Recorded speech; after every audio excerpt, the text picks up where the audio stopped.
Guys స్టిల్లో మనం first order equations నేర్చుకున్నాం. And ఇప్పుడు మనం ఫస్ట్ ఆర్డర్లో రెడ్యూసిబుల్ ఈక్వేషన్స్ గురించి చూస్తాం. అంటే it is not an homogeneous, but మనం అన్ని హోమోజీనియస్ కింద కన్వర్ట్ చేసుకోవాలి. ఓకే, ఇందులో ట్విస్ట్ ఏంటంటే మనకి dy/dx ఉంది కదా గైస్, దాన్ని ఎలా చూపిస్తారంటే మనకి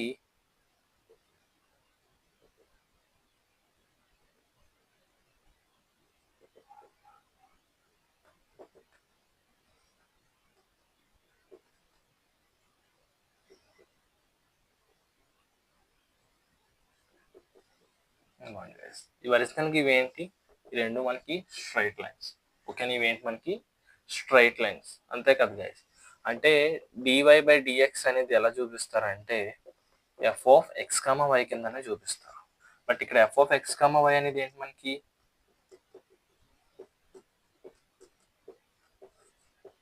ఇగోండి ఇది, అంతే కదా గైస్. ఇప్పుడు ఈ కేసులో మనం ఏంటంటే స్ట్రైట్ లైన్స్ గురించి మనం తెలుసుకోవాలి. స్ట్రైట్ లైన్స్ తెలుసుకున్న తర్వాత మనం ఏంటంటే ఇందులో పేర్ ఆఫ్ స్ట్రైట్ లైన్స్ గురించి కూడా తెలుసుకోండి. స్ట్రైట్ లైన్స్ ఇచ్చినప్పుడు మనకి 3 కేసెస్ వస్తాయి గైస్. ఏంటది, ఫస్ట్ కేసు వచ్చి మనకి ఇంటర్సెక్టింగ్, ఆ లైన్స్ అనేవి ఇంటర్సెక్ట్ అవుతాయి. అండ్ సెకండ్ కేసు వచ్చి మనకి ఏంటి గైస్, లైన్స్ అనేవి ప్యారలల్ అవుతాయి. అండ్ థర్డ్ కేసు వచ్చి మనకి కోఇన్సిడెన్స్ కి ఈ 3 కేసెస్ ఉంటాయి. అండ్ ఈచ్ కేస్కి మనకి ఒక్కొక్క కోఫిషియన్స్ రేషియో ఒకటి ఉంటుంది. ఓకేనా, ఇక్కడ ఇంటర్సెక్టింగ్ వచ్చి మనకి ఏంటంటే a2/a1 is not equals to b2/b1 which is not equals to c2/c1. Okay, ఇదేంటి, ఇంటర్సెక్షన్ కి మనకి ఒక కండిషన్ కోఫిషియన్స్ ఒక కండిషన్. అండ్ ప్యారల్ వచ్చి guys a2/a1 is equals to b2/b1 but not equals to c2/c1. ఈ ప్యారల్ వచ్చి and third వచ్చి చూడండి, మనకి ఇక్కడ కోఫిషియన్స్ రేషియో అంటే ఎలాగ ఉంటుందంటే ఇలాగ ఉంటుంది గైస్, మొత్తం ఇలా ఉంటుంది.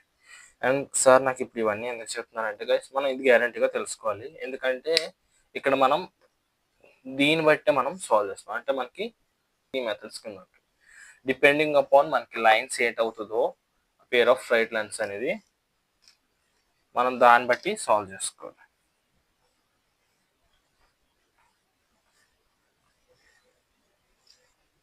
ఓకే గైస్, నేను ఫస్ట్ కేసు చెప్పేది ఏంటంటే గైస్, ఇందులో నేను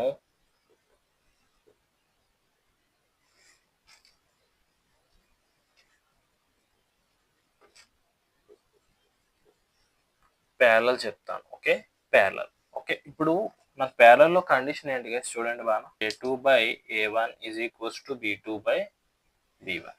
ఓకే, మనకి ఇది సికి ఈక్వల్ అవ్వకూడదు, సి కోఫిషియన్స్కి c2/c1 రేషియోకి ఈక్వల్ అవ్వకూడదు. ఓకే, బట్ నేను దీన్ని ఇక్కడ వరకు రాసుకోవచ్చు కదా. ఓకే, టీ అని రాసుకుంటున్నాను. ఏమని రాసుకుంటున్నాను, టీ అని రాసుకుంటున్నాను గైస్. ఓకేనా, అంటే నేను అప్పుడు ఏమని రాసుకోవచ్చు, a2 can be written as a1t, b2ని b1t కింద రాసుకోవచ్చు. ఓకే గైస్, ఇలా రాసుకోవచ్చు. అంటే నాకు అప్పుడు ఏదైతే ఈక్వేషన్ ఉందో అది ఏమవుతుంది, dy/dx can be written as, చూడండి, a1x plus b1y plus c, అంతే కదా గైస్. ఇది చూడండి, a1tx ప్లస్ b1ty ప్లస్ ఇక్కడ మనం c1 అండ్ ఇక్కడ c2. అండ్ గైస్ మీరు బాగా చూసినట్టయితే నేను ఇక్కడ a1x plus b1y plus c1, and ఇక్కడ చూడండి t కామన్ తీస్తున్నాను, and a1x plus b1y plus c. And నేను ఏదైతే a1x ప్లస్ b1yని u అనుకున్నాను అనుకోండి, సపోజ్ చూడండి, అండ్ మనకి అప్పుడు dy/dx ఏమొస్తుంది, మనకి dy/dx అనేది ఏమొస్తుంది, ఆటోమేటిక్గా du/dx minus a1 divided by 1/b1. ఇవ్వండి గైస్, ఇలాగ వస్తుంది, అంతేనా.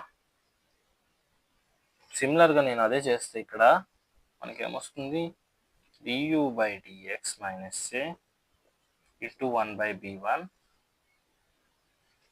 ఈక్వల్స్ టు ఏంటి, u by ut, సారీ ఇక్కడ c1 అండ్ ఇక్కడ ప్లస్ c2, అంతే కదా గైస్, అర్థమైంది కదా. అండ్ ఫర్దర్గా నేను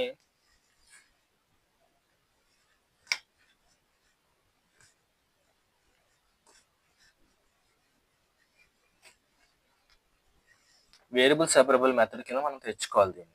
ఓకే, దాన్ని నేను అప్పుడు ఎలా చేస్తున్నానంటే గైస్ చూడండి,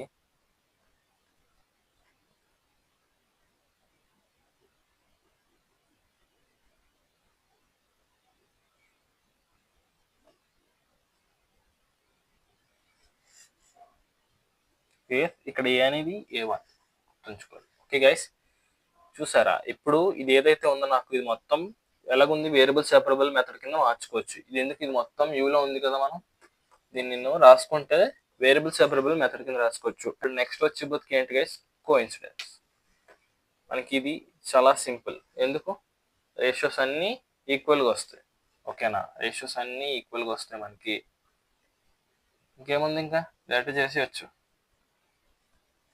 అంతే కదా గైస్. అప్పుడు నాకు dy బై dx ఏమవుతుంది, ఒక్కసారి చూడండి, a1x plus b1y plus c1 by a2x plus b2y plus c2, అంతే కదా. దాని ప్రకారం ఇందాక రాసినట్టు రాసుకుంటే దీన్ని మొత్తం ఎలా రాసుకోవచ్చు,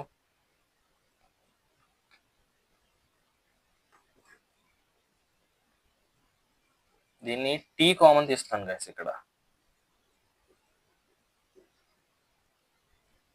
రాసుకోవచ్చు కదా గైస్ ఇలాగా. అప్పుడు నాకు మొత్తం మీద ఏమొస్తుంది, 1/t dy బై dx. ఇక t అనేది కాన్స్టెంట్ గైస్, మీరు బాగా గుర్తుంచుకోవాలి, ఎందుకు, ఇది మనకి t అనేది ఇట్స్ కాన్స్టెంట్. ఓకేనా, అంటే నేను దీన్ని ఎలా చేసుకోవచ్చు, dy equals to 1/t dx, రెండు వైపులు ఇంటిగ్రేట్ చేస్తే ఏమొస్తుంది మనకి, ఇవ్వండి ఇలా వస్తుంది. ఓకేనా, మనకి ఇది మనం ఒక జనరల్ సొల్యూషన్ ఎప్పుడు కోఇన్సిడెన్స్ అయినప్పుడు. ఓకే, ఇంటర్సెక్టింగ్ లైన్స్, ఎందుకు ఇవి ఇంటర్సెక్టింగ్ లైన్స్ అంటే a2 by a1 is not equals to b2 by b1 which is not equals to c2 by c1. ఈ కేసులో మనం రేషియోస్ తీసుకోవడం కాదు, సింప్లిఫై చేసుకోవడం కొంచెం కష్టం అవుతుంది. బట్ నేను ఇక్కడ ఏం చేస్తానంటే, ఒరిజినల్గా మనకి dy బై dx అనేది ఏంటి, a1x plus b1y plus c1 by a2x plus b2y plus c2. ఒరిజినల్గా మనం ట్రాన్స్ఫర్మేషన్ చెప్పినప్పుడు చాలా మంది వినుంటారు.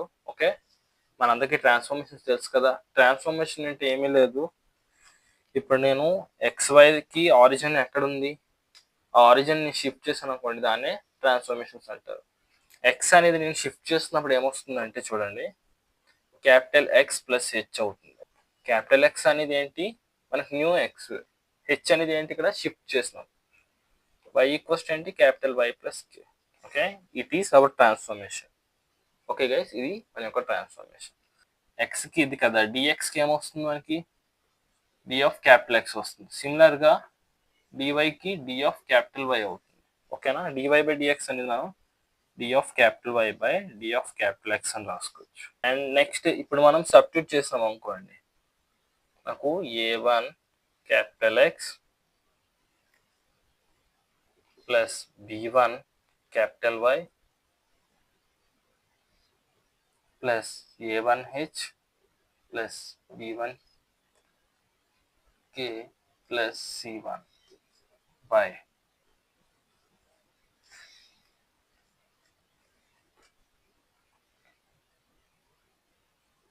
a2 capital X plus b2 capital Y plus a2h plus b2k plus c2. Okay guys, ఇది మనకి వస్తుంది.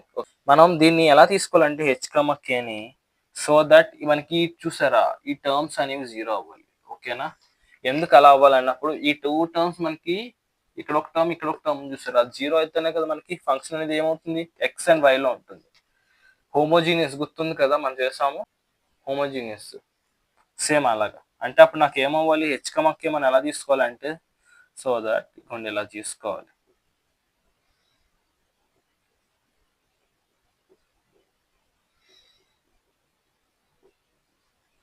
ఇలా తీసుకున్నాం అనుకోండి గైస్, ఈ కండిషన్ అయినట్టుగా, అంటే ఈ 2 సాల్వేడ్ అయితే తీసుకున్నాం అనుకోండి హెచ్కమ్మకి అని, మనం అప్పుడు హోమోజీనియస్ ఫామ్ కింద రాసుకోవచ్చు. ఓకే, నేను ఇలా తీసుకున్నాను అనుకోండి గైస్, నాకు నెక్స్ట్ వచ్చేది ఏమవుతుంది, D of capital Y by D of X అనేది రెడ్యూస్డ్ టు హోమోజీనియస్ ఈక్వేషన్.